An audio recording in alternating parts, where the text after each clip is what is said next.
Hello, magandang gabi po sa bawat isa sa atin, mga kapatid sa Panginoong Diyos. Kumusta ho kayo dyan? Kumusta po ang buhay-buhay po natin? Tingnan nga natin kung pwede na ba tayo. Asa na ba tayo? Ano ko makita to? Hello? May sounds ba tayo? Check muna tayo ang sounds natin kung mayroon ba siyang sounds. Para malaman natin kung mayroon ba siyang sounds.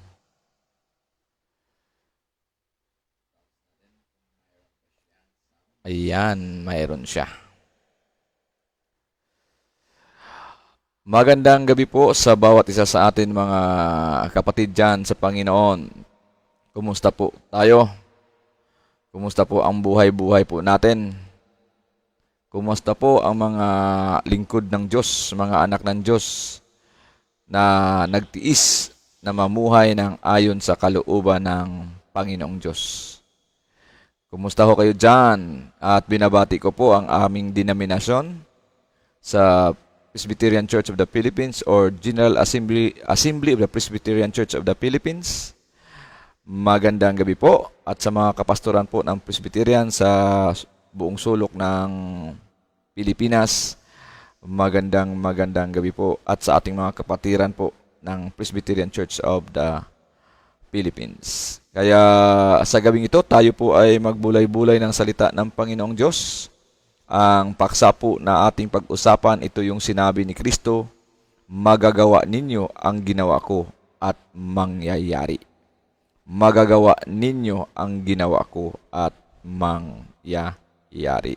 Kapatid, tanungin kita, nagawa mo na ba ang nagawa ni Kristo? At ito ba'y nangyayari sa iyo? Mayroon ka na bang masasabi, ito ay ginawa ni Kristo at nagawa ko rin at nangyari ito sa akin? Mayroon na ba tayong ganong mentalidad? Mayroon na ba tayong kaisipan na yung pala ay magagawa din pala natin?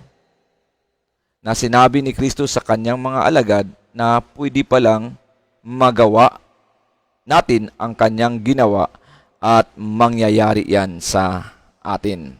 Yan po ang ating pag-usapan sa gabing ito. Kasi nga may mga anak ng Diyos na gusto naman talaga nilang magawa yung nagawa ni Kristo. At gusto nilang mangyari yan sa buhay nila. Kaya lang nakakalungkot, sa tagal na naglilingkod sa Diyos, nandyan sa loob ng iglesia, nagpagamit pa sa gawain ng Panginoong Diyos, talagang nagsisipag, matyaga, at talagang andun yung dedication, andun yung devotion niya. At ang nakakalungkot lang kasi sa tagal-tagal na ay hindi pa rin nagagawa yung ginawa ni Kristo. At ang nakakalungkot pa, hindi rin nangyayari sa buhay niya ang ginawa ni Kristo. Yun lang ang nakakalungkot. Kasi mayroong talata sa Biblia na talagang ikakamulat natin na kung saan pala ito pala ay mga bagay na magagawa din po natin at mangyayari sa atin ayon sa sinabi ni Kristo. Tama ho kayo, tama ho tayo na mayroong mga aspeto sa buhay po natin na hindi natin kaya. Pero magtaka ka lang, bakit nangyari yan sa iyo? Bakit nagawa mo yan? Kasi nga ay naganap sa buhay natin yung mga pamaraan ni Kristo na nagawa natin, yung mga bagay na ginawa niya at nangyari sa atin kasi nga doon sa mga napaloob na sinabi ni Kristo. Kaya kapatid, tayo po ay magkaroon ng reflection sa buhay po natin. Yung bang mga nagagawa ni Kristo ay nagagawa na ba natin?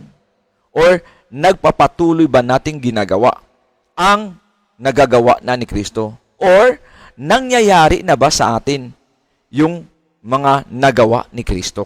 Kasi yan ang paksa po natin, magagawa ninyo ang ginawa ko at mangyayari. See, mayroong ginagawa si Kristo. At sabi ni Kristo, ay magagawa daw ng mga alagad ang ginawa niya at ito'y mangyayari. Kung ilagay natin sa ating kasalukuyang panahon, magagawa din pala natin ang ginawa ni Kristo at mangyayari sa atin. Ang tanong, ano ang dapat nating gawin upang magagawa natin ang ginawa ni Kristo? Yun ang malaking bagay na dapat nating alamin. Ano ang magagawa natin, ano ang gagawin natin upang magawa ang ginawa ni Kristo at mangyayari sa atin? Ulitin ko po yung tanong. Ano ang mga gagawin natin upang magawa natin ang ginawa ni Kristo at mangyayari sa atin? Tandaan po natin, dapat ang gawin po natin yung mga ginawa ni Kristo na siya namang sabi niya, magagawa natin at mangyayari sa atin. Basahin ko lang yung tong talata sa Biblia. Basahin natin pagbulay-bulayan po natin ito. Ito po ang sabi ng salita ng Panginoong Diyos. Tingnan natin. Para makita natin at maunawaan natin kung ano tong sinabi ni Kristo, magagawa ninyo ang ginawa ko at mangyayari. Ito po ang sinabi niya sa Marcos chapter 11 at saka sa Matthew chapter 21. Basahin po natin.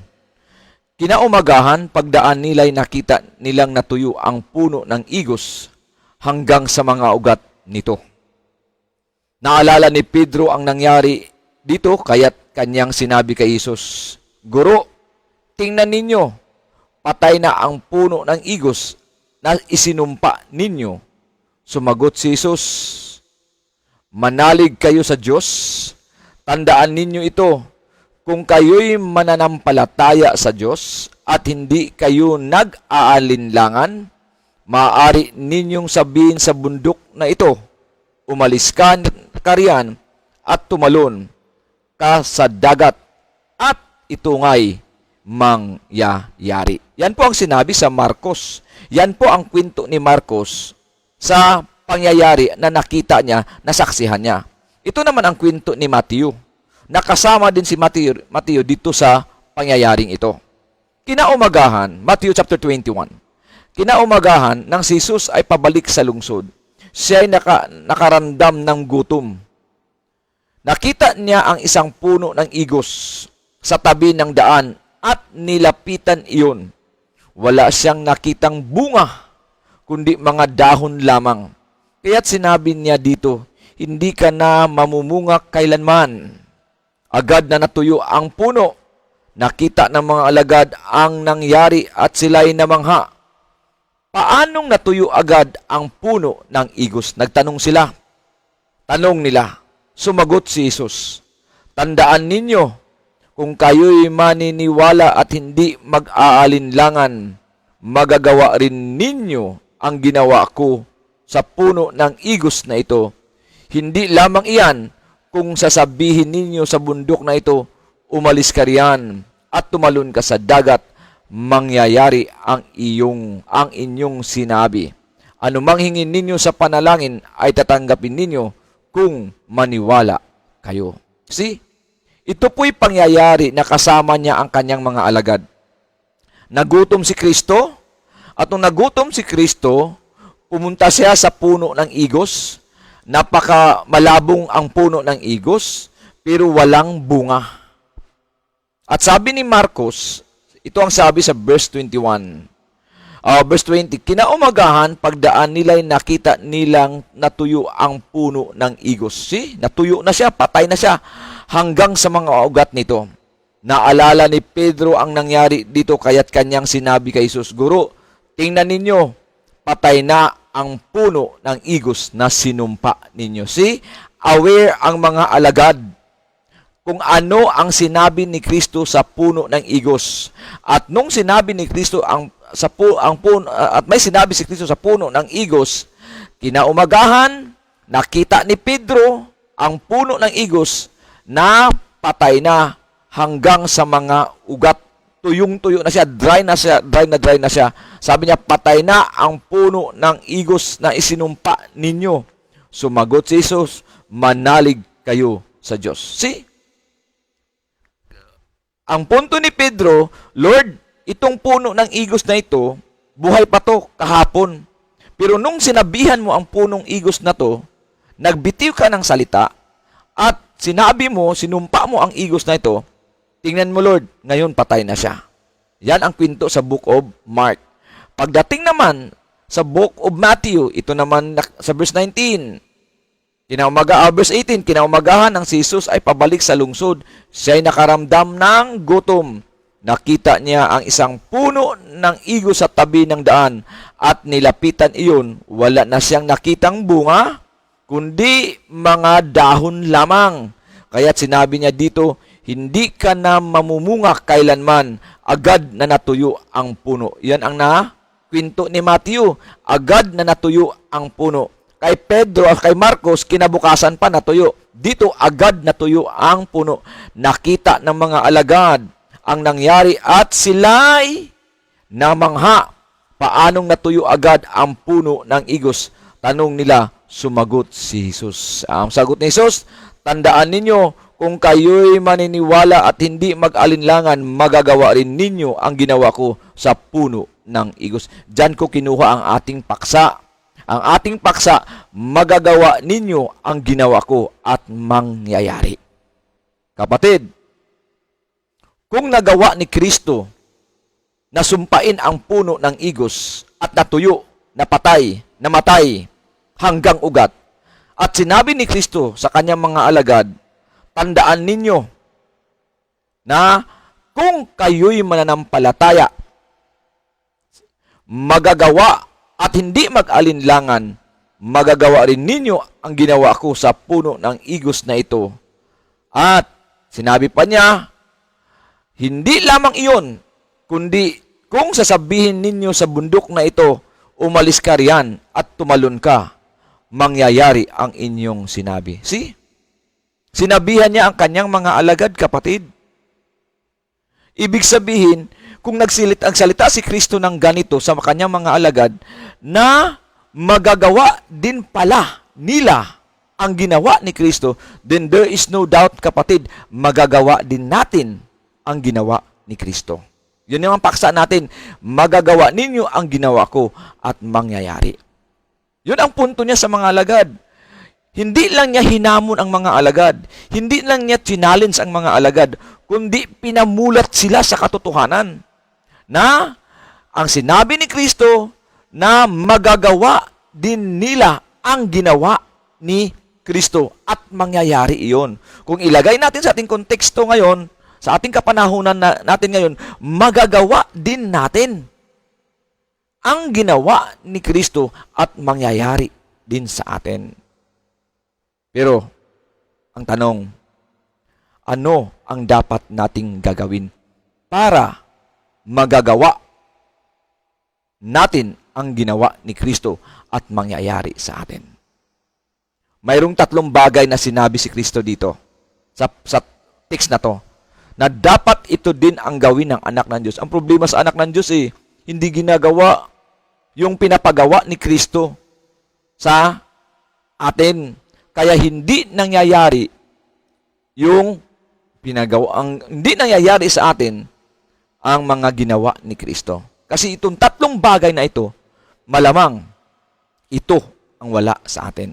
Malamang hindi tayo seryoso sa 3 bagay na ito.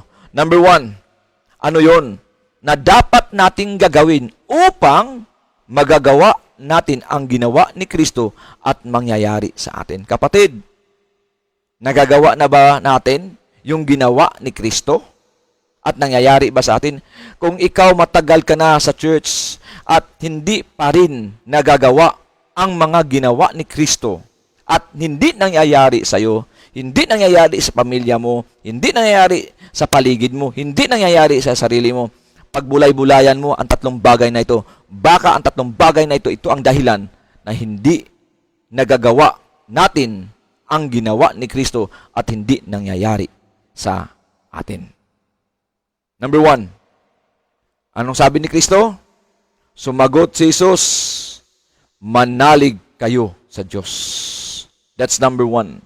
Sabi kay Marcos, sumagot si Jesus, manalig kayo sa Diyos. Verse 22. Sa kay Matthew naman, at nung sabi doon sa verse 20, nakita ng mga alagad ang nangyari at sila'y namangha. Paanong natuyo agad ang puno ng igos? Tanong nila, sumagot si Jesus, tandaan ninyo, kung kayo'y maniniwala. Sa verse 22, sa Mark, sumagot si Jesus, manalig kayo sa Diyos. Pagdating sa verse 23, tandaan ninyo, ito, kung kayo'y mananampalataya sa Diyos. Yan ang sinabi ni Marcos. Pagdating naman kay Mateo, sabi niya, tandaan ninyo, kung kayo'y maniniwala. Kaya hindi nagagawa ng tao ang ginawa ni Kristo is not because hindi natin magawa. Hindi ibig sabihin na hindi ipagkaloob ng Diyos sa atin. Pinagkaloob niya nga sa kanyang mga alagad eh. Sinabihan niya nga ang kanyang mga alagad eh. Ang sikreto para magawa yung mga ginawa ni Kristo, kailangan mo ng paniniwala. Kailangan mo na mananampalataya. Kailangan mo na ng mananalig. Yun ang punto ni Kristo. Manalig ka, kapatid. Maniwala ka, kapatid. Manampalataya ka, kapatid. Yung problema lang, tama nga, nanampalataya tayo. Tama nga, naniwala tayo. Tama nga, nananalig tayo. Pero hindi ganon kalalim ang ating paniniwala, pananampalataya at pananalig kay Kristo. Naniwala lang tayo na si Kristo ay anak ng Diyos. Naniwala lang tayo na si Kristo ay naggumagawa ng himala. Naniwala lang tayo na si Kristo ay totoo siya. Naniwala tayo na si Kristo siya ang nag-redeem, nagtubo sa atin. Yun lang ang paniwala natin. Dito yung word na paniwala, pananampalataya, at maniniwala ka, ay hindi lang ganon, kundi you are yielding and trusting Jesus Christ. Ibig sabihin, halimbawa sa isang upuan, katulad ngayon, nakaupo ako sa isang upuan. Naniwala ako sa upuan na to, na aking inupuan, na matibay siya. Kaya ako ay umupo sa upuan ito kasi kayang buhatin ang bigat ko ng upuan ito.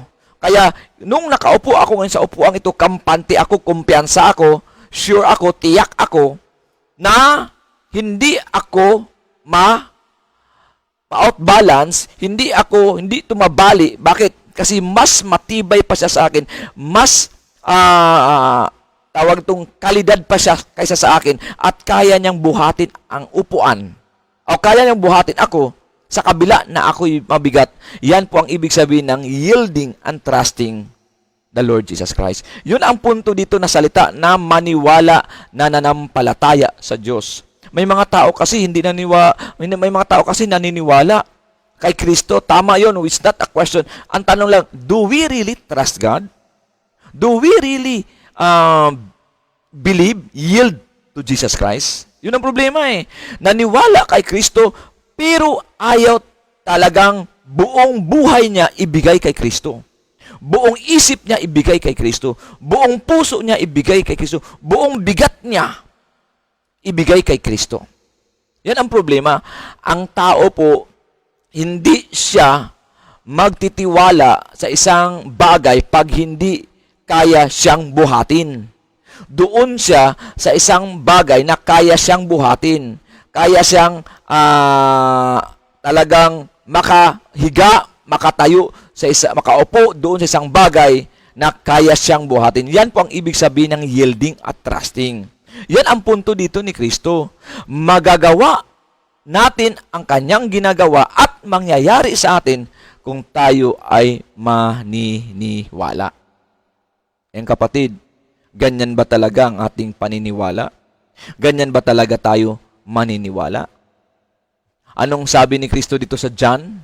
Sabi ni Kristo sa aklat ni Juan na kung saan, sabi niya, pakatandaan ninyo, ang nananalig sa akin ay makakagawa ng mga ginagawa ko at higit pa kaysa rito. Yan, sabi ni Kristo yan ha.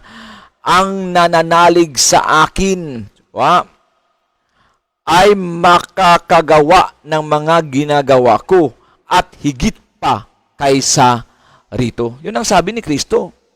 Manggagawa pala natin yung mga ginawa ni Kristo at mahigitan pa natin siya sa kanyang ginawa. Ang sikreto lang, manalig, maniniwala, nanampalataya kay Kristo. Ang problema, ayaw natin eh. Gusto lang natin maniwala, mananalig, manampalataya kung komportable tayo, kung okay sa atin. Pag hindi na okay sa atin, discomfort na sa atin, hindi na pleasant sa atin ang nangyayari, hindi na kaya-aya sa atin, wala na, hindi na tayo naniniwala, nanampalataya, at nananalig sa Diyos. Pero kung gusto natin magawa ang ginawa ni Kristo at mangyari sa atin, mga kapatid, maniwala, manalig, manampalataya tayo kay Kristo. Yan po ang pinakamalaga. Tingnan nyo si Abraham. Naalala nyo ba si Abraham sa Book of Genesis? Naniwala siya sa Diyos. Wala pa sa kanya si Isaac. Sinabihan pa lang siya ng anghel na magkaroon siya ng anak. At anong ginawa ng Diyos para maniwala si Abraham? Kasi sabi ni Abraham, sino bang magmamana sa aking mga ari-arian? Wala naman akong anak. Sabi ng Diyos sa kanya, magkaroon ka ng anak, sarili mong anak. At anong ginawa ng Diyos? Dinala siya sa labas at sinabi ng Diyos sa kanya, tingnan mo ang mga bituin sa langit. Ganun kasing dami ang iyong mga anak. Naniwala si Abraham. Doon pa lang nagkaroon na siya ng buong yielding niya sa Diyos.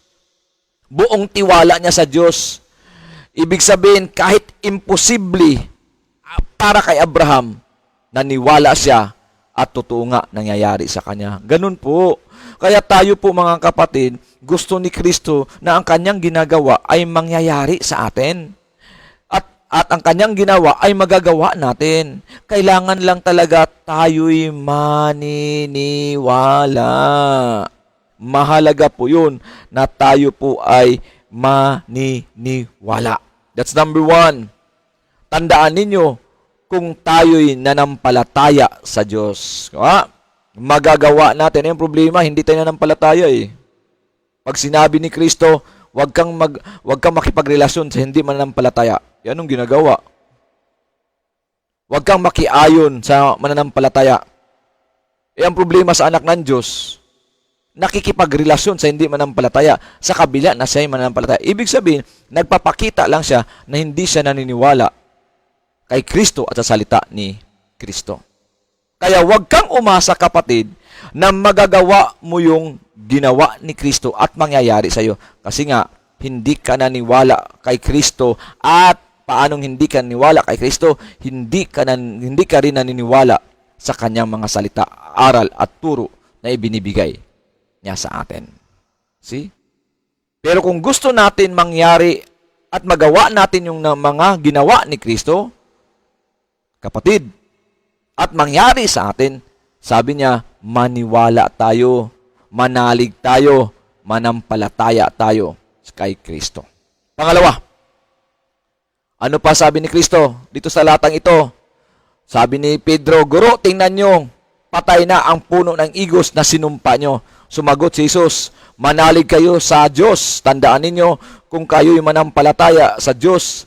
Pangalawa, at hindi kayo nag-aalinlangan. Pangalawang aspeto para mangyari yung ginawa ni Kristo sa atin at magagawa natin yung ginawa ni Kristo at mangyari sa atin at higit pa. Huwag kang mag-alinlangan, kapatid. Huwag kang magdadalawang isip. Huwag kang mag-doubt. Huwag kang magduda. Yan ang pangalawang aspeto para mangyari at magawa natin yung ginawa ni Kristo at mangyari sa atin. Ialisin mo ang duda. Alisin mo ang doubt.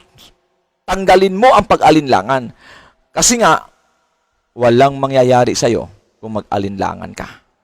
Yan ang punto ni Kristo. Yan din ang sinabi ni Kristo sa Matthew. Anong sinabi niya? Verse 21, sumagot si Jesus, tandaan ninyo, kung kayo'y maniniwala at hindi mag-aalinlangan. Hindi mag-aalinlangan, magagawa rin ninyo ang ginawa ko sa puno ng igos. See, kinausap niya ang mga alagad. Ang sabi niya sa mga alagad, magagawa din ninyo ang ginawa ko. Ang sikreto lang, huwag kang mag-alinlangan. Ang problema sa anak ng Diyos. Maraming mga biblical characters na nagpapatunay na mayroon silang pag-alinlangan sa kabila, nasa piling na sila ni Kristo. Sa kabila na kasama nila si Kristo. Sa kabila na nagpapakita na ng himala si Kristo. Sa kabila na nagpapagaling na si Kristo. Nag-alinlangan pa rin sila kay Kristo. Kasama nila si Kristo. Hindi tayo exempted dyan, kapatid. Hindi tayo kasama sa mga bagay na yan. We don't have the excuse. Kasi tayo din mismo ay mayroon tayong pag-alinlangan. Kaya yan ang dahilan. Kaya ang dahilan na yan, hindi natin nagagawa yung ginawa ni Kristo at hindi nangyayari sa atin. Kasi nga, mayroon tayong espiritu ng pag-alinlangan. Mayroon tayong espiritu ng doubt. Mayroon tayong espiritu ng pagdududa. Yun ang problema sa atin. Kasama ka na kay Kristo, nag-worship ka na sa church, inaawitan mo na si Kristo, pero deep inside with you, you question your belief. Pag kini-question mo na ang iyong paniniwala, pag kini-question mo na ang iyong pananalig, pag kini-question mo na ang iyong pananampalataya, at yung kanyang pinanampalatayanan at iyong pinanaligan, ay nako kapatid, ang tawag niyan sa Biblia ay doubts. Now, ang tanong, are we exempted? No. We are not exempted. Mayroong mga biblical characters, kapatid, na sila din mismo ay kasama si Kristo, pero andun pa rin ang espiritu ng pag-alinlangan. Andun ang espiritu ng doubt. Kaya hindi ka taka-taka, kapatid, na yung mga bagay na dapat sana magawa natin, na mga ginagawa ni Kristo at mangyari sa atin, hindi nangyayari, mabagal ang pangyayari, matagal ang pangyayari. It's not naman kasi matagal eh. It is because mayroon tayong pag-aalinlangan. Yun ang problema sa atin. Yun ang ating estado bilang anak ng Diyos. Nag-aalinlangan tayo eh. Kaya hindi talaga mangyayari ang mga bagay na ginawa ni Kristo at magagawa natin. Halimbawa, kapatid, para maintindihan natin, kapatid, yung word na pag-alinlangan. Di ba? Tayo, ang mga tao ay mayroon talaga yung pag-alinlangan. May doubts talaga yan. At yung doubt na yan, nakikita yan sa mga sitwasyon, kondisyon sa buhay. Para maintindihan natin, I'll give you an example. Katulad kay Nathaniel. Alala mo yung kwento ni Nathaniel? Sabi ni Nathaniel, hindi ako maniniwala hanggat hindi ko makita ang butas ng kanyang kamay at mailagay ko ang aking daliri sa butas ng kanyang kamay. See? Ang tawag niyan doubts. Imagine ha, kasama nila si Kristo. Kapiling nila si Kristo. At nung nahiwalay si Kristo sa kanila at ay pinako sa krus, see, hindi pa rin konkreto ang kanyang paniniwala, ang kanyang pananalig, ang kanyang pananampalataya. Bakit? Ang sabi ni Nathaniel, hanggat hindi ko makita ang butas ng kanyang kamay at mailagay ko ang daliri ko sa kanyang butas ng kanyang kamay, hindi ako maniniwala. That is doubts. Imagine, ito po ay alagad, apostol ni Kristo. Nag-alinlangan, nagdadalawang isip, nagduda si Nathaniel. Another example, naalala nyo ba yung kwento ni Peter? Si Peter, habang si Kristo ay naglalakad sa tubig, sinabi ni Peter, Panginoon, ikaw ba yan? Sabi ni Kristo, ako nga. Sabi ni Peter, papuntahin mo ako riyan. Sabi ni Kristo, halika.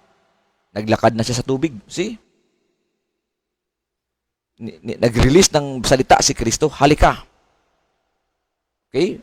Lumuwas siya umalis siya sa bangka at lumakad sa ibabaw ng tubig. See? At nung lumakad na siya sa ibabaw ng tubig, naramdaman niya ang hangin, naramdaman niya ang alon, hinay-hinay siyang lumubog. At sabi niya, Panginoon, tulungan mo ako, iligtas mo ako. At ang sagot ni Kristo kanya, oh, little faith. Why did you doubt? See?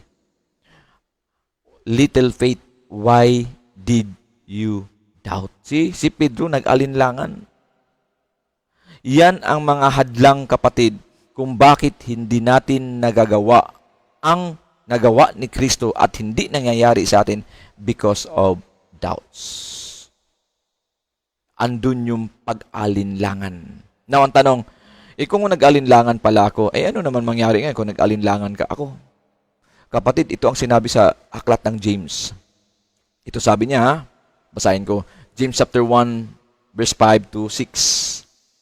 Ngunit kung ang sino man sa inyo ay kulang sa karunungan, humingi siya sa Diyos, at siya'y bibigyan, sapagkat ang Diyos ay nagbibigay ng sagana at hindi nanunumbat. Verse 6, subalit ang humihingi ay dapat magtiwala sa Diyos at huwag mag-alinlangan, sapagkat ang nag-alinlangan ay parang alon sa dagat na itinataboy ng hangin kahit saan.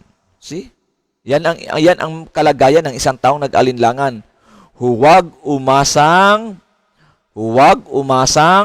tatanggap ng anuman mula sa Panginoon ang taong pabago-bago ang isip at di alam kung ano talaga ang nais niya. Mayroon ka bang maasahan na matanggap sa Diyos? Wala. Bakit? Andun kasi ang Espiritu sa iyo ng pag-alinlangan eh. Sabi ng Biblia, ligtas ka na. Sabi ng Biblia, tinubos ka na. Sabi ng Biblia, anak kita. Sabi ng salita ng Diyos, pinagpala ka. Sabi ng anak ng Diyos, tinawag kita. Sabi ng anak ng Diyos, malaya ka na. Ayaw mong paniwalaan yung mga salita na yun na sinabi ng Diyos. Ngayon, tanong, may matanggap ka ba mula sa Panginoon? Wala kang matanggap. Bakit? Kasi nga, mayroon kang espiritu ng pag-alinlangan. Si Abraham hindi ganon. Si Abraham, wala pa sa kanyang kamay ang mga bagay na sinabi ng Panginoong Diyos. Hindi na siya nag-alinlangan. Hindi na siya nagdududa. Hindi na siya nagda-doubts. Wala pa si Isaac sa kanya. Sinabihan pa lang siya na magkaroon ka ng anak, pero wala pa sa kanya ang kanyang anak na si Isaac. Hindi pa nagbuntis si Sarai, pero hindi na siya nag-alinlangan, kundi siya'y naniniwala. Hindi niya question ang sinabi ng Diyos.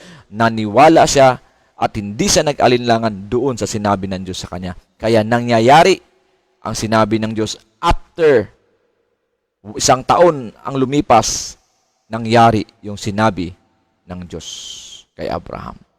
Mga kapatid, mahalaga po sa atin na huwag tayo mag-alinlangan. Kaya lang naman tayo nag-alinlangan kasi nga may mga bagay, kapatid, na imposible at hindi pa nangyayari sa atin, hindi pa natin natamasa, hindi pa naganap sa buhay natin, hindi pa natin nadama.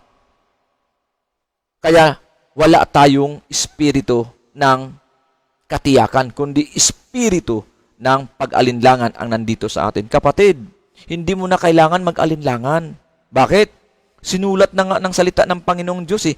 Maraming mga saksi, buhay na mga saksi, na totoo nga ang mga nakasulat sa Biblia. Paniwalaan mo na yan. Kasi may mga biblical characters na nagpapatunay na yan ay totoo. At nangyayari yan sa kanila.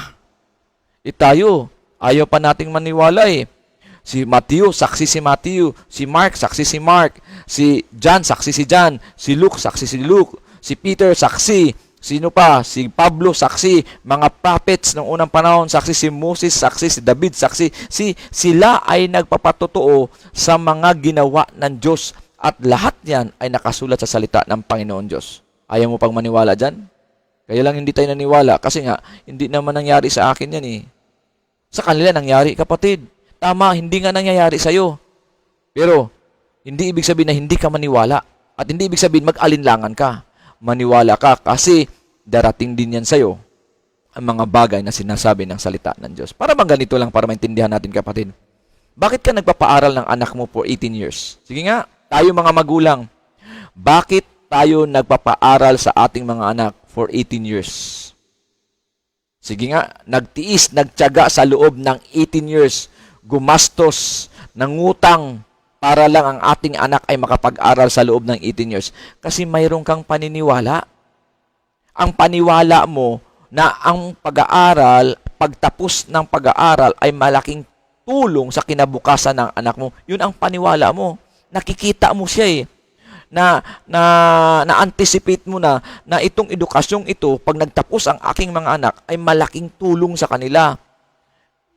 Isipin mo ha, wala pa sa'yo, hindi pa sila nagtapos, pero naniniwala ka na, ginagawa mo na, napatapusin sila sa pag-aaral, kasi nga, mayroon ka ng paniniwala na nabuo sa isip mo, nabuo sa puso mo, na yun ang nagpupus sa'yo para paaralin mo ang iyong mga anak. Pwede mo naman di paaralin ang mga anak eh. Kaya namang na hindi wag mo paaralin ang iyong mga anak eh. Bakit pinapaaral mo ang iyong mga anak? Kasi may paniniwala ka na nakakatulong sa kanila ang pag-aaral at pagtapos para sa kanilang kinabukasan. Kaya pursigido ka ngayon. Ganyan din po dito. Sabi ni Kristo, magagawa natin ang mga ginawa niya at mangyayari sa atin. Ang sikreto, maniniwala at dapat wag mag-alinlangan. Dapat ganun tayo. Wag tayo mag-alinlangan, kapatid. Kaya pag hindi nangyayari sa iyo, kapatid, nagpipray ka sa nanay mo, nagpipray ka sa tatay mo, nagpipray ka sa mga kapatid mo, nagpipray ka na ang bahay nyo ay manangan ang espiritu ng Diyos, hindi ang espiritu ng kalasingan, hindi ang espiritu ng away, hindi ang espiritu ng hindi pagkakasundo, kundi ang espiritu ng pagmamahalan, pag-uunawaan, pagpapatawaran, espiritu ng kapayapaan. Maniwala ka, kapatid. Mangyayari yan sa'yo kung talagang paniniwalaan mo si Kristo ng buong buo at ang kanyang mga salita. Mangyayari yan. Kung yan ang ating, pero kung ayaw mo maniwala, nagdadalawang kang isip, makita mo sana sa mga malabo na to, mangyari ito. Malabo talaga. Kasi hindi ka naniniwala eh. Nag-alinlangan ka, nagdadalawang isip ka. Sabi nga niya, magagawa natin ang kanyang ginawa. Bakit? Kasi nga, ang sikreto, naniniwala tayo at hindi tayo nag-alinlangan at mangyayari sa atin. Dapat ganun tayo. Kahit ang sitwasyon mo, ang kondisyon mo, ang may mga pangyayari sa buhay na hindi mo nagustuhan, hindi kaya-aya para sa'yo, mabigat sa kalooban mo, pero maniwala ka. Dahil nga, magagawa mo ang mga ginawa ni Kristo at mangyayari sa iyo yan kung wala kang pag-alinlangan at naniniwala ka ng buong buo. Dapat yan ang gawin natin. Pangatlo, kapatid. Pangatlo, hindi ka lang dapat mag-alinlangan. Okay? Hindi ka dapat hindi ka na mag-alinlangan. Una, maniniwala ka. Pangalawa, huwag ka mag-alinlangan. Huwag ka magdadalawang isip. Huwag ka magdududa. Huwag ka na magdadoubt. Pangatlo, speak. Salitain mo ang iyong paniniwala. Bigkasin mo ang iyong paniniwala. Sabihin mo ang iyong paniniwala. Yan ang problema sa anak ng Diyos eh. Anong sabi ni Kristo dito? Verse 23 sa Mark, tandaan ninyo ito, kung kayo'y mananampalataya sa Diyos at hindi kayo nag-alinlangan, maaari ninyong sabihin sa bundok na ito, umalis ka riyan at tumalon ka sa dagat, at ito nga ay mangyayari. Speak what you believe. Believe and speak out. Yan ang ibig sabihin noon. Ito pa sinabi sa Matthew. Yan po ay sa Marcos, ito naman sa Matthew. Verse 21, sumagot si Jesus, tandaan ninyo kung kayo'y maniniwala at hindi mag-aalinlangan, magagawa rin ninyo ang ginawa ko sa puno ng igos na ito. Magagawa rin ninyo. Hindi lamang iyan, kung sasabihin ninyo sa bundok na ito, umalis ka riyan. Kung sasabihin ninyo sa bundok na ito, umalis ka riyan at tumalon ka sa dagat. Anong sabi niya? Mangyayari ang inyong sinabi. Anong hingin ninyo sa panalangin ay tatanggapin ninyo kung maniwala kayo. Si Kristo mismo nagsabi na kung sasabihin ninyo sa bundok na ito, speak what you believe. Yan ang ibig sabihin niyan. Magsalitain mo, bigkasin mo. Eh, ang problema sa tao, ayaw bigkasin niya. Anong binibigkas? Anong sinasabi? Nandyan na kay Kristo. Kapiling na si Kristo. Nag-aaral ng salita ng Panginoon Diyos. Nagbulay-bulay ng salita ng Panginoon Diyos. Pero ang kapangyarihan niyaon ay hindi nangyayari sa kanya. Bakit? Hindi kasi niya binibigkas. Hindi kasi niya sinasabi. Hindi kasi niya isinisiwalat. Hindi kasi niya isinisigaw. Yun ang problema eh.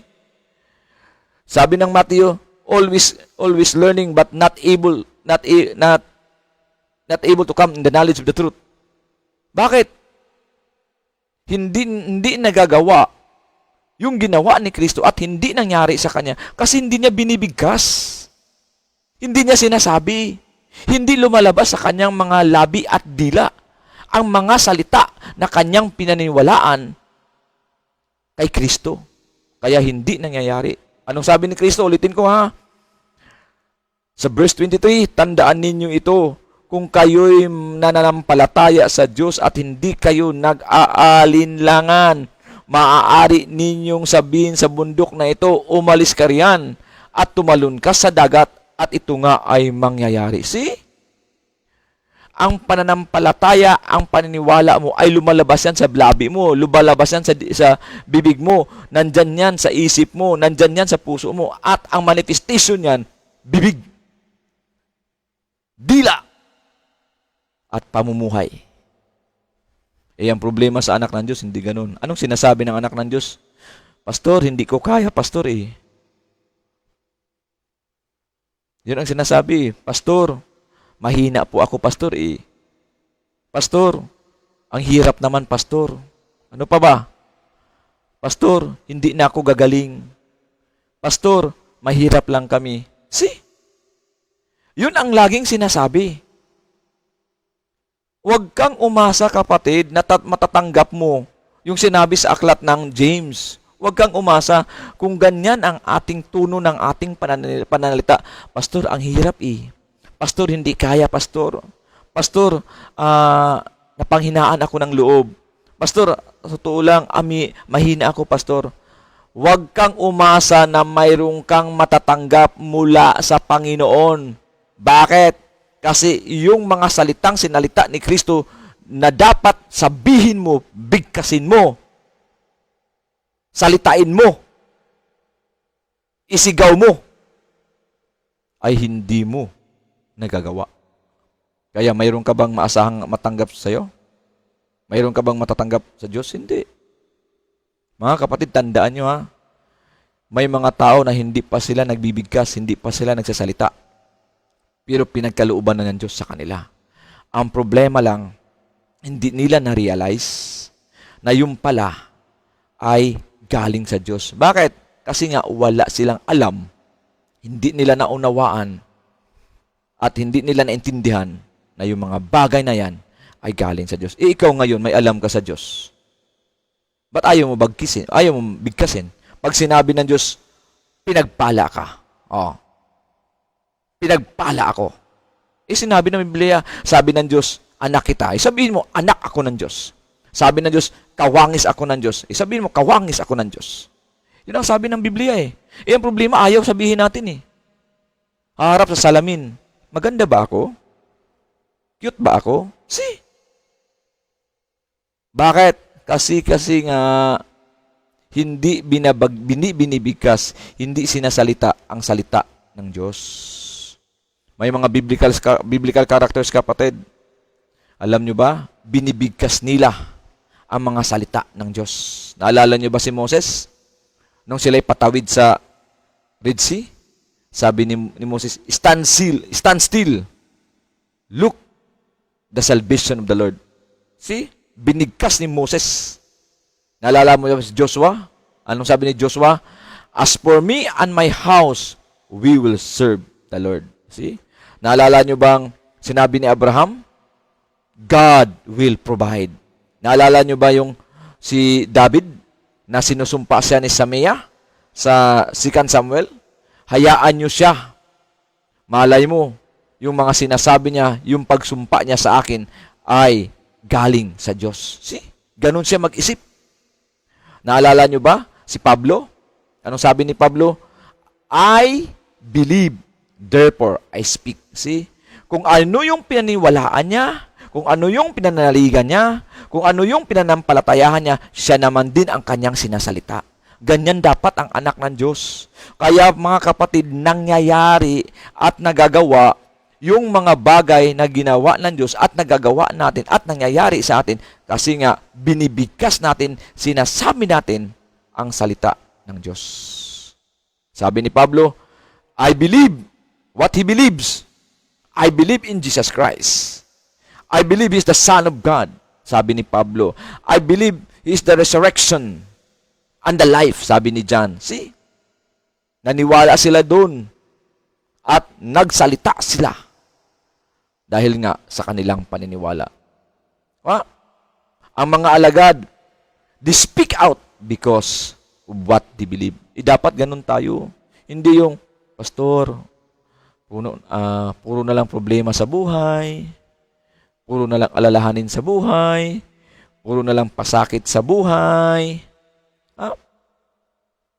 Alam niyo po kapatid, mayroong kwento sa Biblia, mayroon siyang karamdaman sa loob ng 12 years.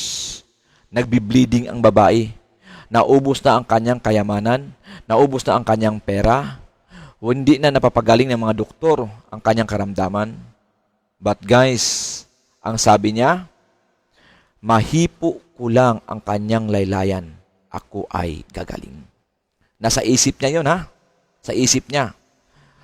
Dumaan si Kristo, at nung dumaan si Kristo at nandun siya sa gilid ng daan, sabi niya, mahipo ko lang ang kanyang laylayan, ako ay gagaling. Bakit niya nasabi yun? Kasi marami na siyang narinig kay Kristo. Marami na siyang nabalitaan kay Kristo sa kabila na mayroon siyang karamdaman. Sa kabila nagtiis siya sa kanyang sakit. Sa kabila 12 years na siyang nagbi-bleeding. Pero nung naging dumadating sa kanyang pandinig ang pangalan Jesus Christ, Jesus Christ, Jesus Christ and His Word, Jesus Christ ang kanyang mga aral, ang kanyang mga turo, ang sabi niya, nung dumating ang araw na dumaan si Kristo sa daan, na doon siya na nagsasuffer sa kanyang karamdaman for 12 years. Sabi niya, nagtanong siya, bakit kayo ang iingay nyo? Sino ba yan? Sino ba dumating yan? Sabi ng mga tao, si Jesus Christ dumating. Ayon. Sabi niya, mahipo ko lang ang kanyang laylayan. Sa isip niya lang yun, ha? Mahipo ko lang ang kanyang laylayan. Ako ay gagaling. Bakit ganun siya mag-isip? Ako ay gagaling. Kasi marami na siyang alam na itong Kristong ito na dadaan sa kanyang harapan ay manggagaling. Dakilang manggagaling. At lahat ng kanyang nabalitaan ay totoo na napagaling ni Kristo. Kaya sabi niya sa kanyang isip, sa kanyang puso, mahipo ko lang ang kanyang laylayan. See? Nagdeklara siya sa isip, sa kanyang puso, mahipo ko lang ang kanyang laylayan. Ako ay gagaling. Tama, nung hinipo nga, tumigil si Kristo, lumingon si Kristo, may lumabas sa akin na kapangyarihan. Ngayon, naramdaman ng babae na siya'y gumaling. Bumalik siya kay Kristo. Nagsalita. Binigkas. Nagsisigaw. O hindi man nagsisigaw. Lumuhod kay Kristo. Sinamba si Kristo. He speaks out. Yan po ang nangyari sa babae. Siya po ay gumaling. Dapat ganyan tayo. Speak out the word of God in your family. Speak out the word of God sa sarili mo. Pag sinabi ng Diyos, mahal ka ng Diyos, sabihin mo, mahal ako ng Diyos. Pag sinabi ng Diyos, para ka sa Diyos, sabihin mo, para ka sa Diyos. Pag sinabi ng Diyos, you are saved, sabihin mo, I am saved. Pag sinabi ng Diyos, you are worthy, you are precious in my sight, sabihin mo, precious at kaya-aya ka, valuable ka sa harapan ni Kristo. Naalala niyo ba si Pablo? Sabi ni Pablo, I can do all things through Christ who strengthen me. See, nasabi niya yan. Nagsalita siya, binigkas niya, dinaan niya sa sulat. I can do all things through Christ who strengthened me. Tama nga, nangyayari ang mga bagay na imposible mangyari kay Pablo, pero nagawa ni Pablo ang mga bagay na ginawa ni Kristo. At higit pa doon. Bakit? 3 bagay po. Number 1, because naniwala siya. Pangalawa, hindi siya nag-alinlangan. Pangatlo, ay binigkas niya, sinalita niya, sinabi niya ang kanyang pananampalataya, paniniwala at pananalig. Kapatid, dapat ganyan ang mangyayari sa atin. Pagtingin mo sa bahay mo, magulo ang pamilya nyo, masalimuot ang pamilya nyo, bigkasin mo ang iyong paniniwala, salitain mo ang iyong paniniwala, pananalig. Sabihin mo ang iyong pananalig, paniniwala, pananampalataya. Sabihin mo yan. Kasi pag sinabi mo yan, tama yung sinabi ni Kristo, magagawa nyo ang ginawa ko at mangyari sa inyo. Totoo naman yun, kapatid. Gawin natin yan, kapatid. Sabi ni Kristo, ako ang iyong manggagamot. May karamdaman ka. Anong gawin mo? Umasa ka na pagalingin ka ni Kristo. Pinagaling ka na nga eh. Paano ka pinagaling ni Kristo? Yung kanyang salita. Paniwalaan mo yung kanyang salita. Yakapin mo ang kanyang salita. Sundin mo ang kanyang salita para ikaw ay gumaling. Yan ang pamaraan ng Diyos para tayo gumaling. Bigkasin mo ang salita ng Diyos. Gawin mo ang salita ng Panginoon Diyos. Totoo nga, ikaw ay gagaling. Kaya tama yung sinabi ni Kristo dito. Sabi niya sa verse 23, tandaan ninyo kung kayo'y mananampalataya sa Diyos at hindi kayo mag-alinlangan, maaari ninyong sabihin sa bundok na ito, umalis ka riyan at tumalon ka sa dagat, at ito nga ay mangyayari. Sinabi yan sa aklat ng Marcos. Sinabi din yan sa aklat ng Matthew. Sabi niya dito, sumagot si Jesus sa verse 21, tandaan ninyo kung kayo'y maniwala at hindi nag-aalinlangan, magagawa rin ninyo ang ginawa ko sa puno ng igos na ito. Hindi lamang iyan, kung sasabihin ninyo sa bundok na ito, umalis ka riyan at tumalon ka sa dagat, mangyayari ang inyong sinabi. Mangyari, bigkasin mo eh. Mayroon kang takot? Lord, sabi mo, hindi mo ako binigyan ng espiritu ng takot, kundi pag-ibig at sound mind. May takot ka, may kaba ka, may panganib sa'yo. Sabi mo, Lord, hindi mo ako binigyan ng espiritu ng takot ayon sa iyong salita. Yan ang sabi mo. Bigkasin mo, sabihin mo, ideklara mo ang salita ng Diyos sa buhay mo. At tandaan nyo, kapatid, mangyayari yan sa'yo. Kasi yan ang sinabi ni Kristo. Kaya, kapatid, sa ating paksa po na magagawa ninyo ang ginawa ko at mangyayari. Totoo po yan. Hindi po yan ningas kugon. Gawin nyo lang. Gawin lang natin. Maniwala tayo kay Kristo. Maniwala tayo sa salita ng Diyos. Huwag tayo mag-alinlangan kay Kristo. Huwag tayo mag-alinlangan sa kanyang salita. Bigkasin natin si Kristo. Bigkasin, salitain natin ang kanyang salita. Yes, mangyayari yung sinabi ni Kristo na ito nga ay mangyayari. Pangalawa, sa Matthew, mangyayari ang inyong sinabi. Totoo yan. Ginawa nga yan mga alagad eh. Ang mga alagad ang buhay na saksi. Nangyari nga yung ginawa ni Kristo at nagawa nila. Diba? Naalala nyo si Peter and John? Mayroong lumpo. Dumaan sila sa lumpo. At nanglimos yung lumpo sa Book of Acts. Nanglimos sa kanila, humingi ng pera. Tinitigan ni John ang lumpo at ni Peter ang lumpo. At sinabihan nila ang lumpo, silver and gold we don't have. But in the name of Jesus Christ, tumayo ka. Magagawa ba natin yan sa ating pamilya? Magagawa. Sabihin mo lang sa pamilya mo, Panginoon, tama, wala kaming pera, wala kaming gold, wala kaming pilak pero mayroon kaming pangalang Jesus Christ sa tahanang ito. Dapat ganun tayo eh. Anong sabi ni John? Silver and gold we don't have. But in the name of Jesus Christ, tumayo ka. Gumaling ba ang lumpo? Tumayo ba ang lumpo? Tumayo. Nangyari ba? Nangyari. Nagawa ba nila yung nagawa ni Kristo? Nagawa nila. Tanong, pagdating sa ating kasalukuyang panahon, magagawa ba natin? Magagawa natin, kapatid. Pagyamanin lang natin yung paniniwala, pananampalataya, pananalig, iisa lang yan. Pangalawa, huwag mag-alinlangan, huwag magdadalawang isip, huwag magdududa. Pangatlo, bigkasin, salitain, sabihin ang mga ating pinaniwalaan kay Kristo. Ano yung pinaniwalaan mo kay Kristo? Ano ba ang sinasabi ni Kristo sa iyo? Paniwalaan mo yan. Ano ba ang sinasabi ni Kristo sa iyong pamilya? Paniwalaan mo yan. Ano ba ang sinasabi ni Kristo sa iyo bilang tao? Paniwalaan mo yan. Ano ba ang sinasabi ni Kristo tungkol sa mga magulang mo? Paniwalaan mo yan. Sabi ng Biblia, mga anak, igalang mo ang iyong ama at ina. Ito'y unang utos na may kalakip na pangako. Giginhawa at lalawig ang buhay mo dito sa lupa. See? Lalawig pala ang buhay ng mga anak pag iginagalang ang mga magulang. Kung bigkasin mo yan sa bibig mo at salita mo, yan ang paniniwala mo. Dapat igalang ko ang aking mga magulang. Dapat respetuhin ko ang aking mga magulang.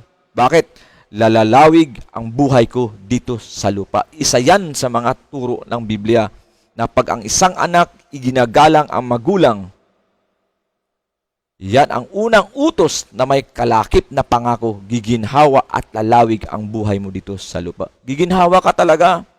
Hindi ka gumiginhawa dahil ikaw madiskarte. Hindi ka gumiginhawa dahil ikaw ay matalino. Gumiginhawa ka dahil andun yung paggalang mo sa magulang at lalawig ang buhay mo sa lupa. Pag diniklara mo yan sa mga labi mo at sa isip mo, tumpak, mangyayari yan sa iyo. Yan ang punto ni Kristo.